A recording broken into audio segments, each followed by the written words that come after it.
Ia sepatutnya menjadi satu pertunjukan kekuatan. Davos versi Rusia. Peluang untuk Putin bergaul dengan pemimpin-pemimpin dan tokoh-tokoh ekonomi utama sambil beliau mengulang-ulang tentang kekuatan Rusia. Tetapi Ukraine baru sahaja menjadikannya satu penghinaan.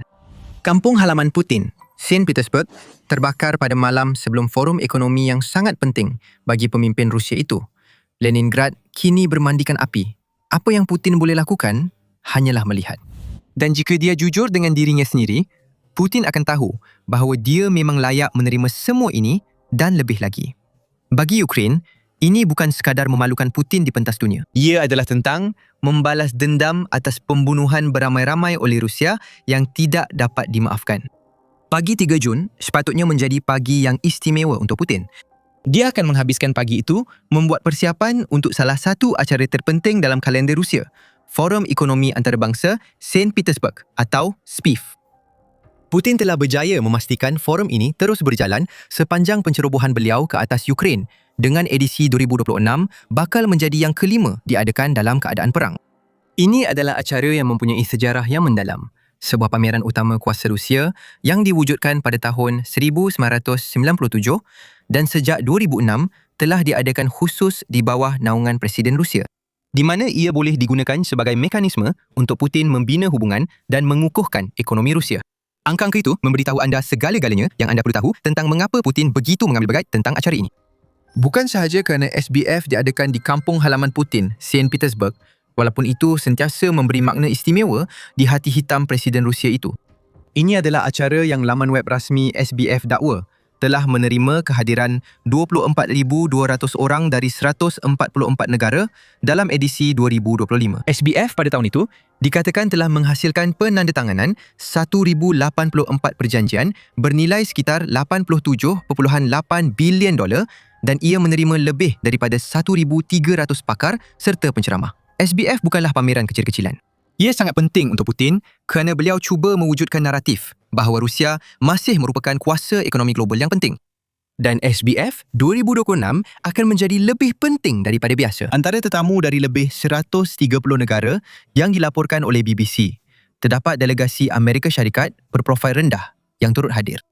Delegasi itu tidak besar, tetapi ia sangat penting. Seorang ahli pentadbiran Syam akan hadir, menandakan kali pertama wakil dari Amerika Syarikat menghadiri acara ini dalam beberapa tahun, lapor Kyiv Independent. Kami memberitahu anda semua ini untuk menekankan bahawa SBF 2026 adalah segala-galanya bagi Putin. Ukraine sudah mengetahuinya.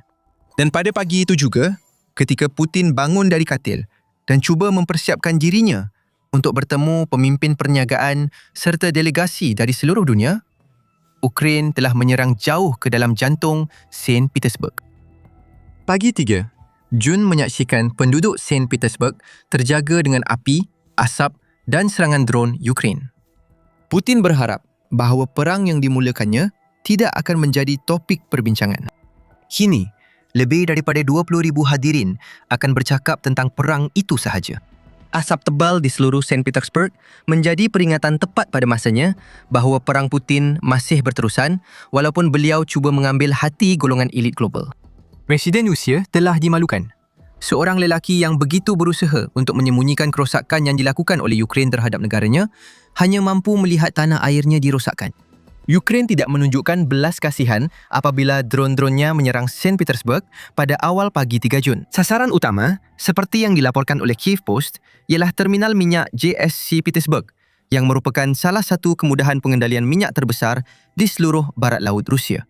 Analisis beberapa video saksi mata dan laporan di lokasi oleh Astra telah mengesahkan bahawa inilah tempat penghinaan Putin dan Ukraine tidak dapat memilih sasaran yang lebih baik untuk diserang pada hari di mana Rusia sepatutnya menunjukkan kekuatan ekonomi dan membuat urusan perniagaan.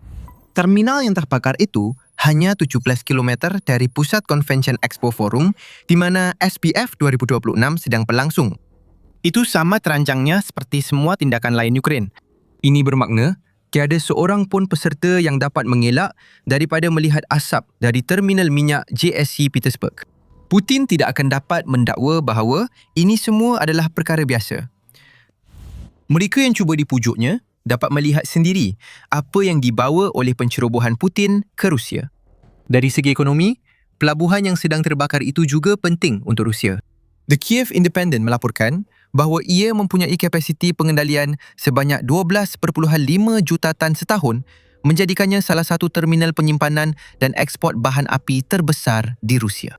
Produk petroleum tiba melalui kereta api, sungai dan jalan raya untuk dihantar ke seluruh dunia, kemungkinan besar ke banyak negara yang akan diwakili di SPF 2026.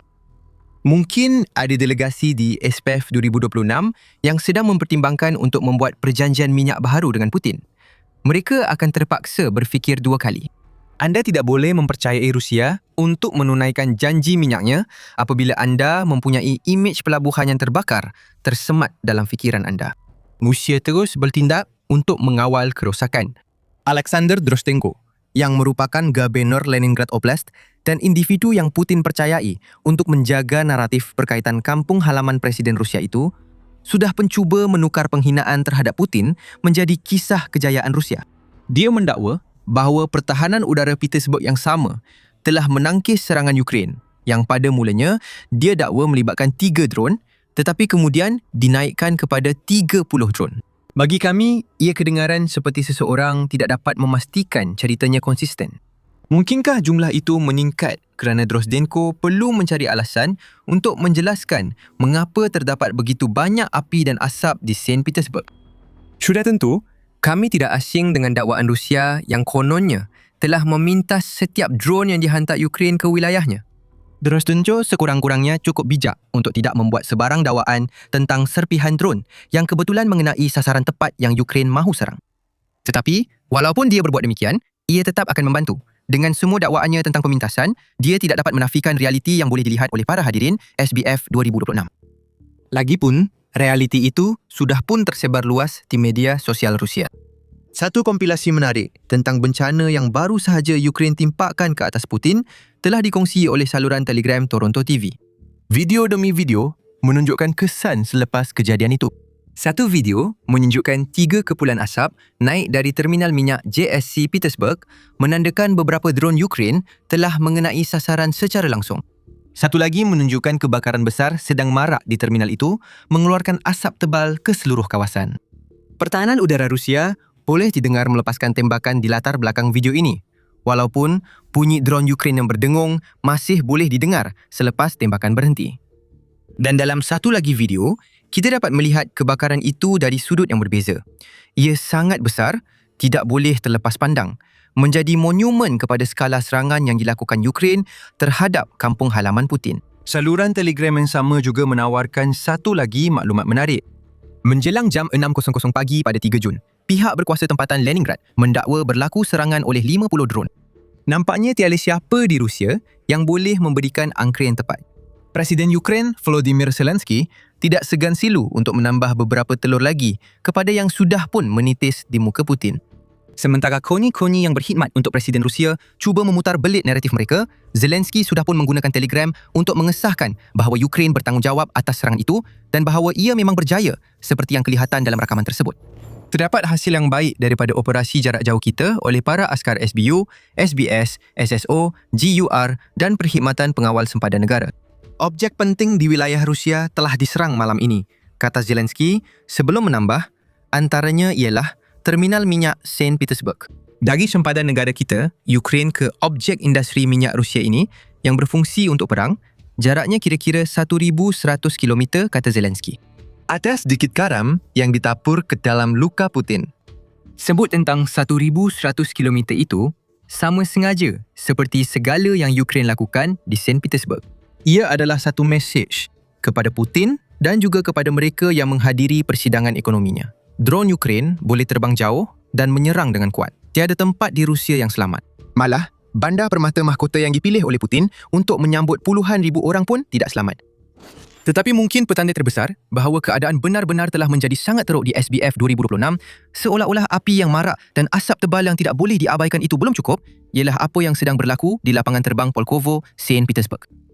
Rusia terpaksa mengaktifkan apa yang dipanggil oleh Kiev Post sebagai pelan keselamatan KOVA di lapangan terbang itu yang dijadualkan menerima sebahagian daripada para hadirin SBF 2026. Gangguan penerbangan berlaku di mana-mana. Lebih daripada 10 penerbangan keluar telah ditangguhkan atau dibatalkan. Mereka yang tiba di lapangan terbang sebelum persidangan akan dapat melihat suasana panik yang berlaku dan mereka akan tahu bahawa jika Ukraine meneruskan serangan, mereka mungkin terperangkap di St. Petersburg jauh lebih lama daripada yang mereka rancangkan. Sekali lagi, inilah mesejnya. Inilah realiti perang Rusia. Asap sebenar yang tersembunyi di sebalik tabir asap yang dicipta oleh Putin dan kroni-kroninya. Dan jangan silap, Ukraine mahu mereka yang menuju ke SBF 2026 tahu bahawa lebih banyak lagi boleh dan akan berlaku.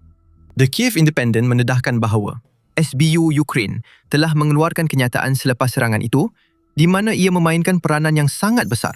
Oleh itu, masa depan yang stabil menanti dalam bentuk kebakaran yang kerap di kilang penapisan minyak, dipot minyak dan terminal yang menjadi sumber pendapatan petrodolar Kremlin untuk membiayai pencerobohannya, kata SBU sebelum ia mengeluarkan amaran tersebut.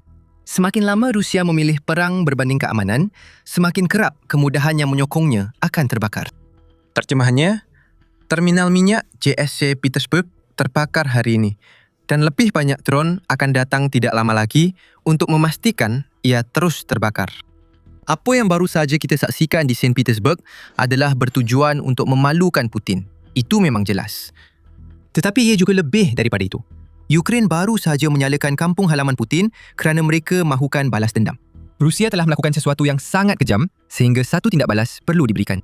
Lebih 20,000 orang kini akan melihat apakah tindak balas itu. Tetapi sebelum kami beritahu anda mengapa Ukraine memerlukan balas dendam, ini adalah peringatan ringkas bahawa anda sedang menonton The Military Show. Jika anda belum melanggan saluran ini, sekarang adalah masa yang sesuai untuk menekan butang langgan. Dari segi penghinaan, serangan Ukraine pada 3 Jun hanyalah yang terbaru dalam deretan memalukan yang terpaksa ditelan oleh Presiden Rusia sepanjang bulan Mei. Bulan itu bermula dengan perarakan Hari Kemenangan Doha 2026 yang diadakan di bawah ancaman serangan drone sehingga memaksa acara yang sepatutnya menjadi satu lagi pertunjukan kuasa Rusia bertukar menjadi acara suram di mana Rusia tidak mempamerkan sebarang peralatan yang biasanya menjadi tumpuan utama hari tersebut. Sepanjang bulan ini, serangan Ukraine terhadap minyak Rusia telah menyebabkan kekurangan bahan api di Crimea di mana penduduk terpaksa menghadapi sekatan di stesen minyak kerana kilang penapisan sedang terbakar. Malah sebelum 3 Jun, Putin sudah pun sukar untuk berbangga diri ketika cuba bergaul dengan ahli perniagaan antarabangsa sedangkan rakyatnya sendiri mengadu tentang drone yang terbang di atas kepala mereka. Tetapi, penghinaan hanyalah bahagian pertama daripada matlamat Ukraine pada 3 Jun. Bahagian kedua ialah membalas dendam. Untuk memahami sebabnya, kita perlu melihat apa yang Rusia lakukan pada 2 Jun. Rusia memilih hari itu untuk melancarkan serangan gabungan peluru berpandu dan drone yang dahsyat ke seluruh Ukraine. Al Jazeera melaporkan bahawa jumlah akhir peluru ialah 656 drone dan 73 peluru berpandu yang digabungkan untuk menyasarkan Kiev bersama dengan bandar Dnipro, Kharkiv, Poltava dan Zaporizhia. Ukraine melakukan apa yang termampu untuk menghentikan serangan itu. Pertahanan udara negara itu beraksi dengan cemerlang, menembak jatuh 602 drone dan 40 peluru berpandu Rusia. Namun, Rusia cuba menyebabkan sebanyak mungkin kerosakan dengan serangan ini. Atlantic Council melaporkan bahawa lebih daripada 30 peluru berpandu balistik adalah antara 73 yang dilancarkan menjadikan 2 Jun sebagai salah satu serangan balistik terbesar yang pernah dilakukan Rusia terhadap Ukraine sejak Putin menceroboh. Kerosakan adalah apa yang Rusia ingin capai dan kerosakan jugalah yang Rusia peroleh. Cuma, Putin tidak mengarahkan sasaran ke atas infrastruktur. Dia menyasarkan orang awam Ukraine. Al Jazeera melaporkan sekurang-kurangnya 22 orang terbunuh dan berpuluh-puluh lagi cedera akibat serangan dahsyat Rusia. Majlis Atlantik pula meletakkan angka korban melebihi 100 orang. Dan ia menyatakan bahawa serangan Rusia pada 2 Jun itu merupakan satu peningkatan dalam kempen Rusia terhadap orang awam Ukraine yang telah pun mengakibatkan 15,850 kematian dan 44,809 kecederaan sehingga akhir April menurut Pejabat Pesuruhjaya Tinggi Hak Asasi Manusia Pertubuhan Bangsa-Bangsa Bersatu. Seperti SBF, ini adalah satu lagi cara untuk Rusia menunjukkan kuasa, di mana forum yang baru sahaja diganggu oleh Ukraine dengan tindak balasnya itu mempamerkan kekuatan ekonomi Rusia. Serangan pada 2 Jun itu direka untuk menakut-nakutkan untuk menunjukkan kepada Ukraine bahawa Rusia boleh menyerang bandar-bandar mereka dengan peluru berpandu balistik dan membunuh orang awam. Namun, seperti kebanyakan tindakan Rusia, niatnya tidak sepadan dengan realiti. Putin mahu kelihatan berkuasa, tetapi 2 Jun hanya menunjukkan bahawa dia terdesak. Pencerobohan jagat Rusia sedang berantakan, walaupun Putin menyambut sekumpulan besar kenamaan asing ke Saint Petersburg. Walaupun melancarkan serangan musim bunga dan musim panas yang sepatutnya menjatuhkan Ukraine, 5 bulan pertama tahun 2026 menyaksikan Rusia hampir tidak membuat sebarang kemajuan sebenar di medan perang. Sedangkan orang suruhan Putin menanggung kerugian dahsyat sekitar 35,000 orang setiap bulan. Kegagalan yang semakin bertambah ini telah melemahkan usaha rejim Putin untuk menggambarkan kemenangan Rusia di Ukraine sebagai sesuatu yang tidak dapat dielakkan. Sebaliknya, suasana di dalam Rusia kini nampaknya semakin buruk dengan semakin ramai orang mempersoalkan kebijaksanaan pencerobohan itu dan meragui sama ada Putin masih boleh mencapai matlamat maksimumnya di Ukraine secara realistik, lapor Majlis Atlantik. 2 Jun sepatutnya meletakkan Rusia kembali di puncak untuk menunjukkan kepada dunia sebelum SBF 2026 bahawa Rusia masih lagi kuasa seperti yang didakwa oleh Putin. Sebaliknya, apa yang dicapai oleh Putin hanyalah memberi Ukraine lebih banyak alasan untuk menyerang kampung halamannya. Setiap orang awam yang terbunuh akibat peluru berpandu dan drone Rusia memberikan motivasi kepada Ukraine untuk membuat Putin menderita. Penghinaan yang timbul akibat kegagalan Rusia untuk menghentikan serangan terhadap infrastruktur utama di salah satu bandar paling bernilai di Rusia sudah cukup teruk. Seperti yang dikatakan oleh John Foreman, bekas atase pertahanan UK ke Moskow dan Kiev kepada Kiev Independent, sebaliknya daripada dapat memaparkan naratif kemenangan dan kekuatan yang tidak dapat dielakkan, perkara sebaliknya berlaku dan para hadirin pasti akan menyedarinya. Tetapi mungkin yang lebih penting daripada mesej kepada mereka yang menghadiri SBF 2026 ialah hasilnya. Lebih banyak minyak Rusia sedang terbakar di terminal ekspor. Itu bermakna kurang minyak dijual, yang mengakibatkan hasil minyak yang lebih rendah untuk Kremlin kutip cukai. Ini sebenarnya tentang melemahkan Rusia di barisan hadapan. Memutuskan talian hayat, ekonomi yang mengalir melalui Saint Petersburg memainkan peranan dalam hal itu dan masa kejadian kebetulan selari untuk membolehkan Ukraine melancarkan 2 kali ganda balasan dendam dan penghinaan yang Vladimir Putin hanya mampu telan. Sekarang, mereka yang mengikuti bagaimana Ukraine melancarkan serangan jarak jauh ke atas Rusia mungkin tertanya-tanya, jadi bagaimana pula dengan serangan-serangan lain? Jika soalan itu terlintas di fikiran anda memang sangat tajam.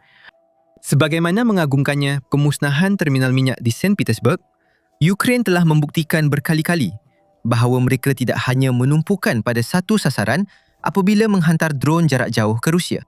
Terminal minyak JSC Petersburg hanyalah salah satu daripada beberapa lokasi yang diserang pada 2 Jun dan berlanjutan hingga 3 Jun. Menurut Pravda, drone Ukraine juga telah sampai ke wilayah Tambov di Rusia yang terletak hampir 600 km dari barisan hadapan. Di sana, drone-drone tersebut berjaya mengenai sasaran secara langsung ke atas sebuah kilang di bandar Michurinsk yang dilaporkan bertanggungjawab membina peralatan yang digunakan dalam pesawat dan sistem kawalan peluru berpandu Rusia. Secara khusus, kilang itu menghasilkan sensor MP95 yang digunakan dalam peluru berpandu jelajah KH-101 Rusia serta motor giroskop yang diperlukan untuk sensor yang digunakan dalam peluru berpandu KH-59. Kita lihat tujuan sekali lagi. Rusia menggunakan peluru berpandu dan pesawat untuk menyebabkan kematian orang awam pada 2 Jun. Tindak balas Ukraine adalah memusnahkan salah satu kilang yang bertanggungjawab menghasilkan peralatan yang diperlukan oleh senjata jenis ini untuk melancarkan serangan seperti itu. Menambah kepada serangan ini, Pravda mengatakan bahawa pihak berkuasa Rusia telah mendakwa bahawa pertahanan udara mereka telah menembak jatuh lebih daripada 20 drone Ukraine di malam 2 Jun. Itu satu lagi mesej kepada Putin. Kebanyakan kerosakan mungkin berlaku di kampung halaman Presiden Rusia itu. Tetapi Ukraine juga mahu Putin ingat bahawa mereka boleh menggunakan drone mereka untuk sampai ke pusat kuasa Presiden itu sendiri. Sekarang, bandar permata mahkota Rusia terbakar. Dan ketika Putin cuba menyampaikan ucapan utama seperti kebiasaannya, dia akan tahu bahawa Davos Rusia adalah satu kegagalan. Api dan asap sudah pun kelihatan. Mereka yang menghadiri persidangan itu tahu bahawa sebarang cubaan oleh Putin untuk menunjukkan kekuatan adalah satu pembohongan. Sebuah bandar yang terletak lebih 1,000 kilometer dari Ukraine baru sahaja diserang. Itu bermakna tiada apa-apa di Rusia yang selamat dan seluruh dunia kini mengetahuinya. Tetapi sejujurnya, bola api yang melanda bandar-bandar terpenting Rusia bukanlah perkara baru bagi Putin. Apa yang baru kita saksikan di Saint Petersburg adalah salah satu daripada banyak contoh kempen jarak jauh yang semakin meningkat yang sedang dijalankan oleh Ukraine terhadap Rusia pada tahun 2026. Beberapa minggu sebelum ini, Ukraine melakukan sesuatu yang serupa. Selepas serangan kejam di Kiev yang mengorbankan 24 nyawa, Ukraine menyerang jauh ke dalam Moskow, memusnahkan sebuah kilang penapisan minyak Rusia dan menonjolkan kekuatan drone mereka dalam proses itu. Infrastruktur ketenteraan utama telah diserang di beberapa wilayah. Kempen yang sudah pun membawa maut menjadi lebih dahsyat. Anda boleh mengetahui semuanya jika anda menonton video kami. Dan jika anda menikmati video ini, pastikan anda tekan langgan supaya anda tidak terlepas sebarang laporan kami tentang serangan mendalam Ukraine di Rusia. Terima kasih kerana menonton.